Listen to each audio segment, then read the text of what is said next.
Buď zdráv, kupče. Stojí ještě Skeldal? Stojí, ale velmi rychle se rozpadá. A vy sám, navštívil jste jej? Skeldal jsem viděl jen z dálky. Na celé věži není a nikdy nebylo nic přirozeného. Raději se jí vyhnout, dokonce i její chátrání je podivné. Některé zdi, když se rozpadnou, zůstávají ještě i několik týdnů poté viset ve vzduchu bez zjevné opory. To přece není normální, že? Buď zdráv, kupče. Jak se tohle město jmenuje? Jak se jmenovalo dříve, už se zapomnělo, ale nyní se mu říká Neviditelné město. Abyste rozuměl, v době, kdy jej obýval jeden z těch 5 mágů, totiž nebylo vidět a už mu to zůstalo. Vypadá to tu schátrale.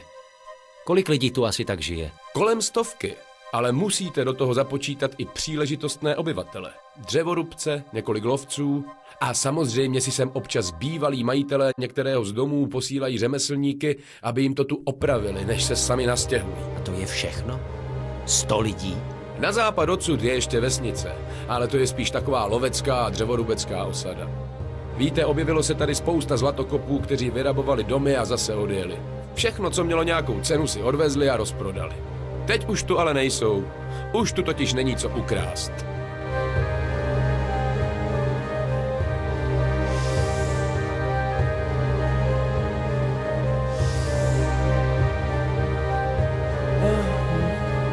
Buď zdráv, kupče.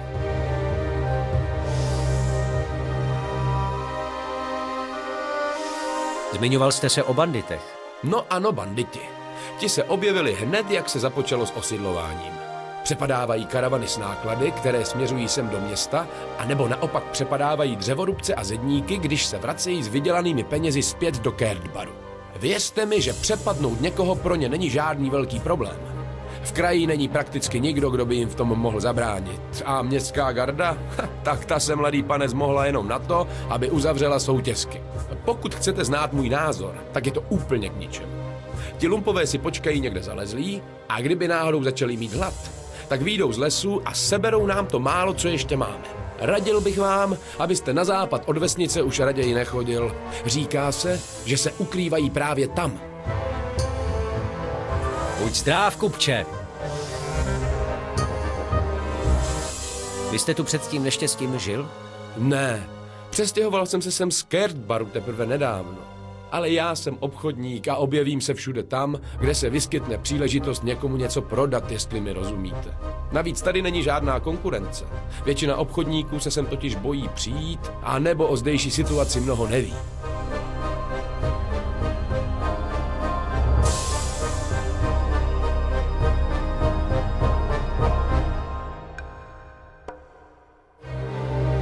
Mám to Buď zdráv, kupče.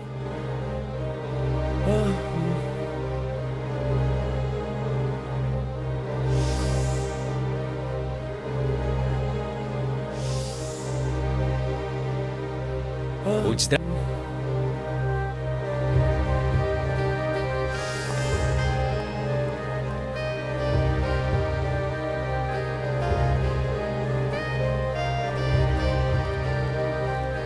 Někdo si dal tu práci a všechna okna i dveře zabednil. Někdo si...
Kašna plná vody. Škoda, že na dně taky nejsou nějaké peníze.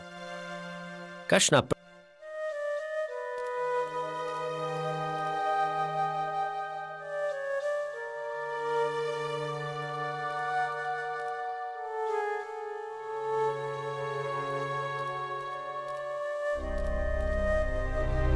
Jau!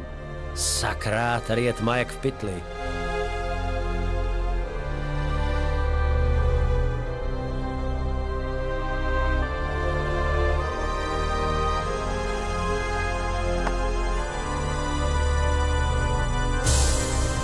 Nic.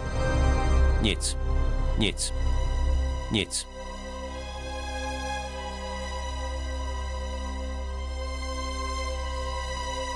Jau! Sakra, tady je tma jak v pytli.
Opravdu velmi ošklivý oltář, vyrobený z jakéhosi tvrdého dřeva. Na několika místech jsou praskliny a za nimi je vidět nějaký mechanismus. Opravdu na několik...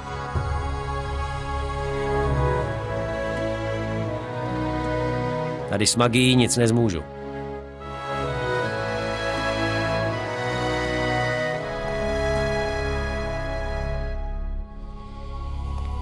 Mám to sníst. Tady s magií. Opravdu velmi ošklivý old. Na několika místech jsou praskliny a za ním...